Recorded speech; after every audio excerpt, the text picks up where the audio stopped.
इसलिए तू ना कुछ भी बोलने से पहले एक बार सोचा कर।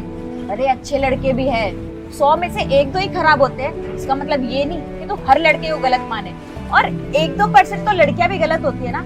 इसका मतलब ये तो नहीं कि हम भी उनके जैसे हैं। ऐसा तू मानती हो, मैं नहीं मानती। ठीक है, मत मान, लेकिन तू मुझे अपने जैसा मत बना।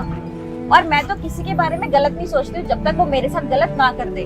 और देख, इसलिए मेरे साथ आज तक गलत हुआ भी नहीं है। और मैं तो ना तुझे एक बहुत अच्छी सलाह दूंगी, तू ना अपनी सोच बदल, अपने विचारों को बदल।